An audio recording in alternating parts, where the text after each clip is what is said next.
విఘ్నేశ్వర షణ్ముఖ పార్వతీ సమేత పరమేశ్వరాయ నమః. Ramadevi ఎస్ట్రో and vastu channel వీక్షిస్తున్న ప్రేక్షకులకు స్వాగతం. శ్రీ విశ్వావసునామ సంవత్సర ఉగాది శుభాకాంక్షలతో శ్రీ విశ్వావసునామ సంవత్సరంలో తులారాశి వారి సంవత్సర ఫలాలు ఎలా ఉన్నాయో, చిన్న చిన్న పరిహారాలు ఏం చేసుకోవాలో చూద్దాం.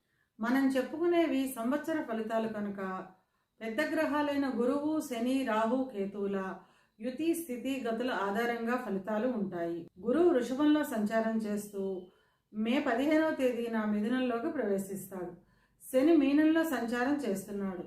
రాహు మీనంలో సంచారం చేస్తూ మే 18వ తేదీన కుంభంలోకి ప్రవేశిస్తాడు. కన్యలో సంచరిస్తున్న కేతువు మే 18వ తేదీన సింహంలోకి ప్రవేశిస్తాడు. ఈ గ్రహస్థితిని ఆధారంగా చేసుకొని తులారాశి వారికి శ్రీ విశ్వావసునామ సంవత్సర ఫలాలు ఎలా ఉన్నాయో, చిన్న చిన్న పరిహారాలు ఏం చేసుకోవాలో చూద్దాం. చిత్తా 3, 4 పాదాలు, స్వాతి 1, 2, 3, 4 పాదాలు, విశాఖ 1, 2, 3 పాదాలు కలిపి తులారాశిలో ఉంటాయి. తులారాశికి అధిపతి శుక్రుడు. తులారాశి వారికి ఈ సంవత్సరం ఆదాయం 11, వ్యయం 5, రాజపూజ్యం 2, అవమానం 2. తులారాశి వారికి సంవత్సరం చాలా అనుకూలంగా ఉంటుంది. శత్రుబాధ నశిస్తుంది. శత్రువులను సైతం మిత్రులుగా చేసుకోగలుగుతారు. ఏ కార్యం తలపెట్టినా సకాలంలో పూర్తి చేయగలుగుతారు. ఎప్పటి నుంచో ఉన్న రుణాలు ఈ సంవత్సరం తీరుతాయి. వివాహాది శుభకార్యాలు అప్రయత్నంగానే ఫలిస్తాయి. గృహ లాభం ఉంటుంది.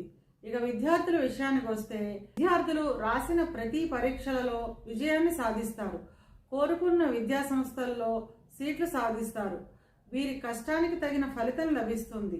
మీ ఫలితాలు తల్లిదండ్రులకు కూడా ఆనందాన్ని, గౌరవాన్ని పెంచుతాయి. విదేశాలకు వెళ్లే విద్యార్థులకు ఈ సంవత్సరం మొదట్లో అనుకూలంగా ఉంటుంది. ఉద్యోగ ప్రయత్నం చేసేవారికి శుభ పరిణామాలు ఉంటాయి. ఎదురు చూస్తున్న ఉద్యోగం లభిస్తుంది. ధనాభివృద్ధి ఉంటుంది. మీ శ్రమకు తగిన ఫలితం లభిస్తుంది. ఇక ఉద్యోగస్తుల విషయానికి వస్తే, వీరికి అత్యంత అభివృద్ధికరంగా ఉంటుంది. పై అధికారుల గుర్తింపు లభిస్తుంది. తద్వారా ప్రమోషన్లు, ఇంక్రిమెంట్లు వంటివి వచ్చే అవకాశం ఉంటుంది. కోరిన ప్రాంతాలకు బదిలీలు ఉంటాయి. విదేశాల్లో ఉద్యోగం చేసేవారికి చాలా అనుకూలంగా ఉంటుంది. విదేశాల్లో ఉద్యోగ ప్రయత్నం చేసేవారికి అపూర్వమైన ప్యాకేజీలతో ఉద్యోగం లభిస్తుంది. వివాహ ప్రయత్నం చేసేవారికి ఈ సంవత్సరం చాలా అనుకూలంగా ఉంటుంది. వివాహం అయిన వారు కుటుంబ సభ్యులతో కలిసి శుభకార్యాల్లో పాల్గొంటారు. జీవిత భాగస్వామితో కలిసి ఆనందంగా, ఆహ్లాదంగా గడుపుతారు. నూతన వ్యక్తులతో పరిచయాలు ఏర్పడతాయి. ఇంటిలోని పెద్దలకు చిన్న చిన్న అనారోగ్య సమస్యలు వచ్చే అవకాశం ఉంటుంది. ధార్మిక కార్యక్రమాల నిమిత్తం అధిక ధన వ్యయం చేస్తారు. ఏ పని అయినా తలచెందే తడువుగా పూర్తి చేస్తారు. ఇవి కేవలం గోచార ఫలితాలు మాత్రమే. గోచార ఫలితాలు పూర్తిగా జన్మజాతక చక్రంపై ఆధారపడి పనిచేస్తాయి. కనుక తమ జన్మజాతక చక్రాన్ని విశ్లేషణ చేయించుకోవాలి అనుకునేవారు కింది నెంబర్కి వాట్సాప్ చేసి కన్సల్టేషన్ తీసుకోండి.